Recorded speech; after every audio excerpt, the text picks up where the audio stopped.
¿Dónde está la iglesia? Allá. Y entra a la iglesia, levanta tus manos, te dicen levanta las manos, grita, gritás, cantás y cantás. Todo en modo piloto automático, pero eso pasa solamente en Júpiter. Acá en el CFC no pasa eso, ¿no? Claro, no, acá venimos todos en modo como piloto. Nada de piloto automático. Venimos piloteándola. Venimos a alabar al Señor, a gritar. Venimos a alabar al Señor, a gritar, a saltar y aplaudir. Muy bien. Bien. Yo quiero introducirme directamente en la enseñanza del día de hoy y quiero que podamos leer un verso bastante largo. No lo voy a leer todo, pero quiero que por lo menos leamos el primer verso, ¿sí? Se encuentra en el libro de San Mateo, capítulo 21. Si trajeron Biblia, por favor, ábranla, y si no, acérquense a algún cristianito. El libro de San Mateo, capítulo 21, verso 1. Vamos a leer algunos textos nada más, no mucho, y después vamos a introducirnos en la enseñanza. ¿Amén? ¿Todos encontraron? Cuando se acercaron a Jerusalén y llegaron ¿a dónde? Muy bien, Betfagé. Junto al monte de los olivos, Jesús entonces dice, envió a 2 discípulos. ¿Cuántos? 2 discípulos, diciéndoles, id a la aldea que está enfrente de vosotros y enseguida encontraréis un asna atada y un pollino con ella, y desatadla y traédmela. Y si alguien, dice, os dijere algo, decid, el Señor la necesita y enseguida la devolveremos. Hasta ahí nomás. Quiero que prestenme atención los próximos minutos que quedan de esto y quiero que podamos entender este texto. Mi Biblia dice como título la entrada triunfal de Jesucristo. ¿A dónde? A Jerusalén. Pero yo no le veo de mucha triunfalidad a esta entrada de Jesús a Jerusalén. Dice la Biblia en el relato, cuenta de que Jesús manda a llamar a 2 discípulos. No sé, no da luz la Biblia de quién. Capaz que habrá sido Pedro o Juan. Y les dijo, Pedrito y Juancito, necesito un favor. Necesito que me hagan una gauchada. Jesús era cristiano, ¿no? Necesito que me hagan una gauchada. Quiero que vayan a la ciudad que es cercana, a la aldea cercana, y que me traigan un burro. Un pollino era un burro a estrenar. Y si alguien les dijere algo, dice, le van a decir que Jesús la necesita y después la devolveremos. ¿Sí? Es como que yo vaya acá enfrente de lo de Carlito y le digo, quiero que me den un tostado, un café con leche, porque Sergio necesita merendar. Algo así, más o menos, ¿no? Y que después Sergio viene y paga. El dueño del lugar me va a decir que Sergio venga a pagar primero, ¿no? Bueno, Jesús manda a sus 2 discípulos y ellos van. Y de repente dice la Biblia que fueron y encontraron el burrito que Jesús necesitaba, una luz que iluminaba al burrito, ¿no? Y yo me imagino esta escena, ahí habría un nene de 8 años diciendo, ¿qué hacen con el burro de mi papá? ¿No? No dice eso la Biblia, ¿no? Pero yo me imagino que habrá sido algo así. ¿Qué hacen con el burro de mi papá? Mira, medio del lejano oeste. ¿Y cómo le explicás a un nene de 8 años que Jesús necesita el burro y después lo vamos a devolver? Y de repente el nene dice, ¡papá! Y aparece el papá, ¿no? A lo lejos. ¿Qué hacen con mi burro? Claro, entonces los muchachos cuando ya tenían el arma, el padre tenía el arma, ¿qué hacen con el burro? Entonces los muchachos, mire, cálmese. Me la mandó a pedir Jesús. La va a usar y después la va a devolver. Bueno, llévenla, entonces. Qué fácil, qué fue, ¿no? De repente dice que los muchachos fueron con el burro, se la dieron a Jesús y dice la Biblia que Jesús puso el burro. Ese día Jesús se levantó de mal humor. Hermano Lucas, ¿cómo va a decir eso? Ese día, muchachos, Jesús se levantó. Chicas y chicos, Jesús se levantó de mal humor. ¿Ustedes no se levantan de mal humor? A la mañana, ¿no? Cuando mamá te dice, dale, nene, levantate, que tenés que ir al colegio. ¿Vos cómo te levantás? Sí, mamita, gloria a Dios, ahí voy al cole. No, te levantás de mala onda. Otra vez te voy a la escuela, no voy a ir a estudiar más. Y tu papá que te dice, si no querés estudiar vas a trabajar, vago. ¿No? Claro, te levantás de mal. Ese día Jesús, chicos, se levantó de mal humor. Dice que agarró Jesús ensilló el asna, le puso el asna y se subió arriba del burro y dijo, vamos. Y sus discípulos le dijeron, ¿a dónde, Jesús? ¿Cómo a dónde? Vamos a Jerusalén. Los discípulos estaban contentísimos. ¿Saben por qué?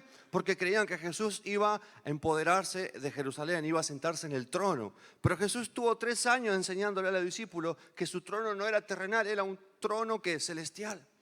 Y Jesús ya estaba en mal humor y dijo, ay Pedrito, ay Juancito, yo les enseñé 3 años que este no es mi trono, el trono mío es celestial.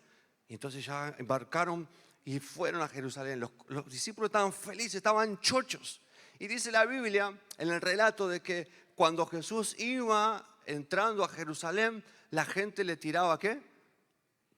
Lo adoraba y le tiraban, cortaban ramas de árboles y le tiraban para que Jesús pasara por encima. O sea, lo iban adorando. Y toda una multitud, dice la Biblia, si ustedes leen después en sus casas, léanlo, para que vean que no les estoy diciendo ni un chamullo ni verseándolos. En San Mateo 21 dice que la gente lo adoraba a Jesús y decía, bendito es el hijo perdón, lo voy a leer porque no me acuerdo de qué decía. Hosana, el hijo de David, decía. La multitud adoraba al Señor, estaban felices y contentos. Hosana, el hijo de David. Pero había unos que no sabían quién era Jesús. Claro, en ese momento Jesús ya era muy conocido. Tenía Instagram, tenía casi 25 mil millones de seguidores en Instagram. Tenía muchos seguidores. Y de repente dice, algunos por ahí no sabían y estaban, Hosana, el hijo de David, Hosana, el hijo de David. ¿Y quién es? No sé, bueno, es el hijo de David, Hosana. Ahí encontramos que la adoración que le estaban ofreciendo a Jesús era una adoración no genuina. Era una adoración que semanas después, esos mismos que decían, Hosana al hijo de David, iban a estar diciéndole, crucificadle, matadlo, entregarnos a Barrabás, que muera Jesús. Porque una semana después fue lo que sucedió, eso. Dice que en esa multitud había adoración, sí, pero no era una adoración del corazón.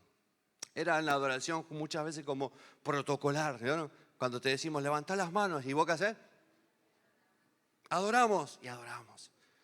Pero nuestra adoración, muchachos, chicas, tiene que ser genuina. Que Jesús escuche tu oración y que la enaltezca como enalteció la adoración de la mujer. Dice, hay otro versículo de la Biblia donde una mujer dice que con sus lágrimas moja los pies de Jesús y que con sus cabellos los seca. Y dice que Jesús enalteció la adoración de esa mujer. Pero esta adoración era como ignorada por Jesús. Qué feo que la gente o la multitud esté adorándolo a Él y Él los ignore, ¿no? Pero Él sabía que tiempos después, o días después nomás, esa misma gente que decía, Hosana al hijo de David, iba a decir, crucificadle. Entonces, hay otro episodio más adelante, cuando Jesús ya llega a Jerusalén, entra a Jerusalén. ¿Y dónde entra Jesús? Dice la Biblia que Él entra al templo. Y en el templo, ¿saben? Ahí ¿vieron que dije hace un instante que Jesús se levantó de mal humor? Claro, Jesús agarra en ese momento porque estaba enojado, estaba de mal humor.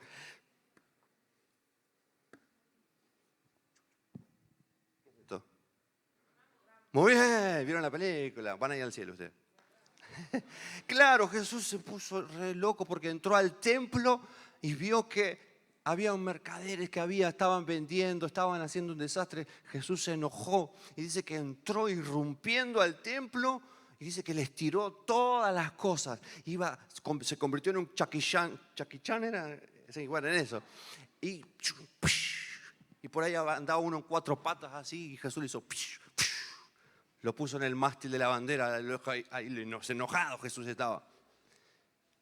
En ese momento dice que convirtieron el templo del Señor en una cueva de ladrones, les dice Jesús.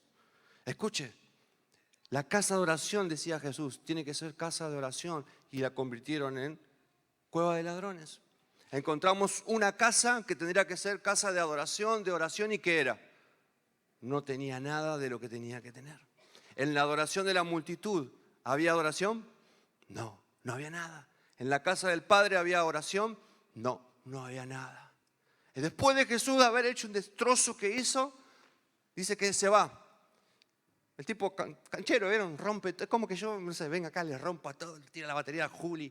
Bueno, ahora me voy a tomar algo de Carlito. Claro, dice que Jesús después se va a Betania, a una ciudad cerquita de ahí, de ese lugar. Y ahí dice la Biblia que vivían amigos de él, Qué lindo, ¿no? Que Jesús tenga amigos. Dice que Jesús fue a la casa de sus amigos. ¿Saben? Los lectores de la Biblia van a saber quién eran sus amigos. ¿Saben quién eran los amigos de Jesús? Que vivía en Betania. Le voy a dar 3 opciones. Guido Zuller, Jacobo Winograf o Lázaro. Muy bien. Un aplauso para acá el muchacho. Lázaro. Él va a la casa de Lázaro, dice que fue a descansar. Descansan en la casa de Lázaro sus amigos. Algunos dicen que en ese lugar, en Betania, había buenos vinos, habían buenos viñedos y tenía Jesús a sus amigos. Después de haber descansado Jesús en la casa de sus amigos, dice que se levanta a la mañana, agarra el burro de nuevo, agarra a sus discípulos y dice, muchachos, levántense, nos vamos. Y sus discípulos, claro, curiosos, querían saber, ¿dónde vamos Jesús ahora? Porque claro, ellos eran seguidores de Jesús. Y le dice, vamos a Jerusalén. Jesús, ayer hiciste un destrozo en Jerusalén, nos van a matar. Claro, Jesús tenía que cumplir lo que ya estaba escrito en la profecía. Dijo, tenemos que ir, muchachos, tenemos que ir a Jerusalén nuevamente. No sé, pero tenemos que ir. Pero nos van a matar, Jesús, hiciste un destrozo, destruiste todo el templo, los fariseos nos van a cortar en la cabeza. Es lo que tengo que hacer. Dice que Jesús, yo creo que Jesús también ese día capaz estaba un poquito ya, se le calmaron los patitos, se le pusieron en fila y ya estaba más tranquilo. Pero Jesús siempre caminaba unos metros más adelante que sus discípulos. Jesús iba caminando y los discípulos iban atrás de él, viendo qué hacía, ¿no? De repente Jesús dice, mira a un costado, ve pastizales y a lo lejos ve una higuera. Y va entre los pastos ahí altos como por acá y va queriendo llegar a la higuera, ¿no? Y los discípulos se preguntan, ¿a dónde va? No sé, capaz que va a buscar higos, pero no es época de higos. No sé si le busque, no es época de higos. Entonces los discípulos dejan que Jesús vaya y Jesús ahí medio enojado empieza a mover los árboles para encontrar algún fruto de la higuera. Y en la higuera que había, nada. Y los discípulos estarían ahí atónitos. ¿Qué estará haciendo? ¿Qué pasará? No sé, debe estar haciendo lo segundo, habrá dicho uno por ahí. Y estaba Jesús, cuando sale, dice que en la higuera no había nada. Y se enojó y maldijo la higuera, que nunca más tenga fruto, dijo. Y la higuera, ¿qué pasó? Se secó. Jesús, regular la potencia, estás al máximo. Claro, se secó automáticamente la higuera. ¿Y qué había en la higuera? Nada. 3 situaciones aquí en la Biblia encontramos. En la adoración no había. En el templo que tendría que ser casa de oración no había nada. En la higuera que tendría que haber fruto, ¿qué había? Nada. ¿Cómo se llama el mensaje de hoy? Qué grandes son. La verdad que Dios les ha revelado algo tremendo en sus vidas. Muchachos, chicos, miren, la higuera representamos nosotros. El fruto es el amor que nosotros brindamos, el amor que podemos dar. Nuestra adoración tiene que ser genuina. Nunca en la vida cuando ofrezcamos algo a Dios, ofrezcámoslo de toda sinceridad, de todo corazón, porque Dios mira, dice el corazón que se humilla delante de Él, dice que Él lo enaltece.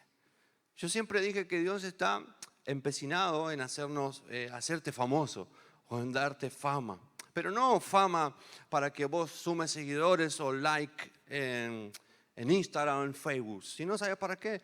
Para que a través de tu vida el nombre de Jesús se haga conocer. ¿Me explico? Entonces, en estos 3 episodios de la Biblia encontramos de que no hay nada. Y el amor es lo que nosotros tenemos que empezar a dar a los jóvenes que se están perdiendo en este tiempo. Amor. Que la gente vea en nosotros una identidad, que vea en nosotros algo diferente, algo distinto. Hay una historia, una parábola del hijo pródigo, ¿se la conocen? El hijo pródigo era una persona, un muchachito que quería malgastar todo lo que el padre le dio.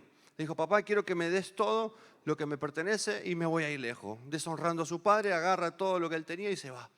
Entonces dice que el padre, cuando el hijo pródigo malgastó todo, lo desgastó todo lo que tenía, la herencia de su padre, dice que él vio que ya no tenía más salida, dice que volvió en sí cuando ya veía que estaba hasta la necesidad o la hambruna que tenía en su vida, dice que llegó a querer comer las algarrobas de los cerdos. Tan mal cayó el pobre hijo pródigo. La Biblia no da luz de cómo se llamaba el hijo pródigo. Quizás se llamaba Lucas, capaz se llamaba Juan. ¿Hay algún Juan por acá? Bueno, no importa. Ponele tu nombre. ¿Sabes qué? Dice que el hijo pródigo volvió en sí y dijo, voy a ir a la casa de mi padre. Por lo menos que me haga uno de sus empleados, de sus jornaleros. Ya no soy digno de ser su hijo. Entonces dice que el padre, viéndolo allá a lo lejos, se puso feliz, se puso contento. Y acá encontramos lo que debemos ser nosotros como jóvenes, como hijos de Dios. El padre, ¿qué hizo con el hijo pródigo? Le dio amor. Que nuestra higuera siempre tenga frutos, chicos. Que nuestra higuera siempre esté llena de frutos. Por más que no sea el tiempo, porque hay momentos en la vida que decís, me siento triste, me siento cansado, me siento fracasado, no logro mis objetivos en el colegio, no logro mis, no sé, lo que se te ocurra a vos. ¿Viste? Hay momentos en la vida que no es todo jardín de rosa, ¿o no? Pero esos son los momentos en los que tenemos que dar frutos siempre, en la vida. Cuando ves a un amigo que se está queriendo suicidar, porque yo hoy tengo 39 años, he tenido experiencias con jóvenes, con chicos que se sentían fracasados al punto de querer suicidarse, al punto de drogarse hasta que les dé una sobredosis de droga y no querer salir adelante, no querer vivir más. He tenido experiencias con jóvenes así. Y ¿saben qué? Muchas veces nuestras palabras o decirles que tiene que ir a Dios no alcanza. Tenemos que acercarnos y darles ese abrazo que el Padre le dio al Hijo pródigo. Un abrazo de amor, no un abrazo de condenación. Porque eso es lo primero que hacemos, ¿no? Pecó, dejémoslo, que se muera. O como buenos cristianos muchas veces les damos el tiro de gracia. ¡Pah! ¿Me explico? Pero no, nosotros tenemos que dar amor. Lo mismo que hizo el Padre con el Hijo pródigo. Que en nuestra vida siempre haya fruto. Decirle que está a tu lado, nunca más vas a ver nada en tu vida. ¿Me estoy explicando? Siempre tiene que haber algo en nuestro corazón. Siempre tenemos que dar lo mejor. Y para finalizar, con eso ya termino. Dice que el padre, cuando viene el hijo pródigo, le da un ¿qué primero? Un abrazo. Le da amor. ¿Y el padre qué tendría que haber hecho? ¿Qué tendría que haber hecho el padre con el hijo pródigo? Imaginen, a ver, si no era Dios, por ejemplo, ¿qué tendría que haber hecho el padre con el hijo pródigo? Castigarlo, dicen, ¿no? Ojotazo. Una orientación rápida, ¿no? Tienen experiencia, ¿no? Pero ¿saben qué hace? Sí, a ver, si vamos a la lógica o a la ley, el padre tendría que haberle dicho, eres un desgraciado, ¿no? Y castigarlo y decirle, vete a tu cuarto, no te quiero ver más hasta mañana. ¿O no? ¿No dice eso tu papá con vos muchas veces? Andate al cuarto, no te quiero ver más. Y vos te vas ahí llorando. Pero dice que el padre no hizo eso. El padre agarró, le dio un abrazo. Y el papá hizo 3 cosas con él. Dice, lo primero que le dice a sus criados, bueno, vengan, vístanlo, denles vestiduras nuevas. Las vestiduras, ¿saben qué significa? Una nueva identidad. Él vino todo por diosero a la casa. Ya no tenía una identidad, la identidad del padre, de ser el hijo del padre, del dueño de toda la finca.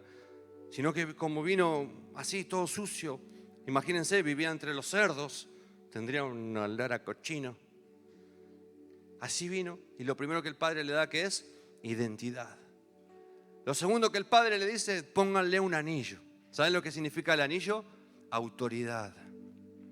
Claro, él se fue y perdió toda autoridad en la casa. Él tenía que recuperar la identidad, recuperar la autoridad. Que la gente, que los empleados del padre sepan que era el hijo, él era un hijo de todo el dueño también. Y lo tercero que hace el papá es darle un propósito, porque le dice, pónganle calzado nuevo a mi hijo. ¿Y saben lo que significa el calzado? Un propósito. Primero dijimos que le dio identidad. Segundo, autoridad. Y tercero, un propósito. Chicos, en la vida tenemos que tener identidad. Que la gente te vea, que los chicos de tu escuela te vean y te digan, te van a hacer bullying, sí, no importa. Pero en algún momento eso que te hacen bullying, ahí va el evangelio, ¿no? Te dicen, el cristianoide. Pero vos decís, vas a ver que en algún momento ese que te hizo bullying en el colegio te va a decir, ¿sabes qué necesito de tu Dios? Porque siempre te veo feliz, siempre te veo contento. Por más que te sacas una mala nota, por más que te sacas una mala nota, vos estás contento, estás gozoso. Y esa persona en algún momento va a necesitar de vos, porque sabe que tu identidad no es una identidad de vergüenza o de desgracia, sino que es una identidad de hijo de Dios. Y el segundo, autoridad. Vos tenés autoridad no solamente en las cosas cotidianas de la vida, sino en las cosas espirituales, que muchas veces nos cuesta. Viene el diablo y te dice, vos no servís para nada. Nunca vas a lograr nada. Nunca vas a ser ese abogado que querés ser. Nunca vas a ser ese ingeniero que querés ser. Entonces vos tenés autoridad para decirle al diablo, diablo, nunca más vas a decir que yo soy un fracasado, sino que yo soy un hijo de Dios. Voy a hacer lo que yo planeé ser. Voy a ser un ingeniero, voy a ser un astronauta. No sé, pero algo vas a hacer. Porque tenemos que tener en nuestras vidas, tenemos que tener identidad. Y lo tercero es tener un propósito. Yo no sé si en alguna vez, yo sé que todos somos jóvenes acá, pero yo cuando era más joven que ahora, sigo siendo joven obviamente, pero antes de lanzarme a la carrera o antes de hacer algo, siempre planeé cada cosa que iba yo a hacer. ¿Sí? ¿Me estoy explicando? Les doy como ejemplo, hagan lo mismo. No hagan las cosas así a la Bartola, sasa, no importa. No, planeen su vida. Digan, no sé, voy a terminar mi carrera universitaria, voy a hacer lo que planeé hacer alguna vez, voy a tener mi media naranja a tal edad, ¿no? Me voy a casar a tal edad, voy a tener mi hijo a tal edad. No sean así a la ligera y que salga lo que salga. No, chicos, tenemos que tener propósitos en la vida. Por eso el Padre le da calzado nuevos al Hijo, para que tengamos propósito, tengamos identidad, autoridad y propósito. Pero en el relato que acabamos de leer encontramos de que en la multitud no había adoración. En la casa del Padre no había oración. Y en la higuera no había frutos. Tres situaciones de la Biblia en las que encontramos nada. Pero hay una situación en la Biblia que es la del hijo pródigo que acabamos de nombrar recién, que encontramos todo lo que tenemos que tener nosotros. ¿Sí? Primero que dijimos, ya se olvidaron, miren, están en modo automático, piloto automático. Identidad, autoridad y propósito. Decirle que está a tu lado. Esas tres cosas tenemos que tener a partir de hoy. Chicos, y con eso ya dije eso, ¿no? Con eso ya termino. Sí, ya lo dije. Bueno, lo vuelvo a repetir por las dudas. Estamos viendo. Qué lindo es que podamos tener estas tres cosas en nuestras vidas como hijos de Dios, ¿verdad? Tener esa identidad que nos caracteriza del montón. Poder tener autoridad en la vida. Decir, yo voy a lograr esto y voy a alcanzar esto. Y lo vas a alcanzar, lo vas a lograr. Y poder tener un propósito. Decir, no, yo no nací por casualidad, no. Yo nací con un propósito. Así que empecé a sacar de la mesita de luz, capaz tenés guardado un montón de sueños. Yo te preguntara hoy a vos, hoy sos joven, ¿no? Yo te preguntara, ¿qué te gustaría hacer cuando seas más grande? Nadie me va a decir, yo quiero ser un borracho, ¿no? Yo quiero ser un adicto. Nadie me va a decir eso. Algunos me van a decir, yo quiero ser un ingeniero, yo quiero ser abogado. Pero claro, muchas veces las malas compañías nos llevan a desviarnos del propósito que Dios tiene para nuestras vidas. Los malos amigos, las malas amistades. Cuando te diste cuenta estás enredado en malas compañías, ¿no? Hay un refrán que dice, dime con quién andas y te diré quién eres. Ese es Lucas 22:2. Hay cosas en la vida, chicos, que tenemos que ser inteligentes. No dejarnos llevar por la vida. No, me va a llevar por este lugar.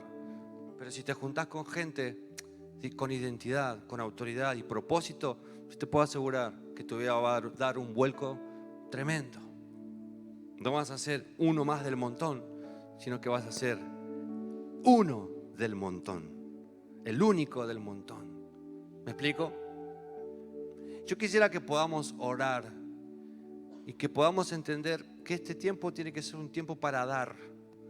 La Biblia dice que el amor cubrirá multitud de pecados. Wow. Y al que mucho se le perdona, mucho ama. A mí Jesús me ha perdonado montones de cosas. Yo fui joven como ustedes. Mi mirada muchas veces iba para lugares donde no tenían que ir. Hablaba cosas que no tenía que hablar. Me influenciaba con gente que no debía influenciarme. Pero Dios jamás me dejó de amar, a pesar de lo que fui o de lo que a veces soy. Porque no voy a decirles que a veces que no vine en una carroza de fuego ahora. Ojalá. Vine en una Kangoo 2007. Si fuera santo vendría en carroza de fuego, me explico, ¿no? Pero no.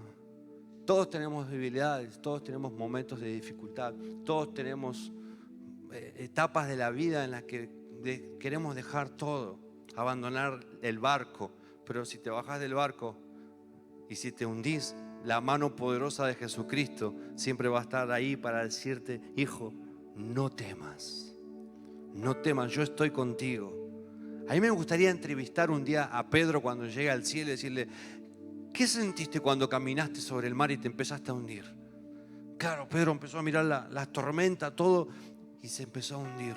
Y Jesús dice que lo tomó y le dijo: hombre, ¿por qué dudaste? Yo estoy contigo. Muchas veces eso hace que nos desviemos las tormentas, y mirar a nuestro alrededor nos desvía del propósito, nos desvía de nuestra identidad, de la autoridad que tenemos y del propósito que tenemos en Dios. Quisiera que podamos orar. No tengo más que decirles. Creo que dije lo que Dios tenía primeramente para mí, para poder yo compartírselos a ustedes. Pero este es un tiempo de entender que nunca más tiene que haber nada en nuestras vidas. ¿Me explico? Cuando un amigo se te acerca y te diga una dificultad o una adversidad que está pasando, vos tenés que tener autoridad, tenés que tener identidad, autoridad y enseñanza.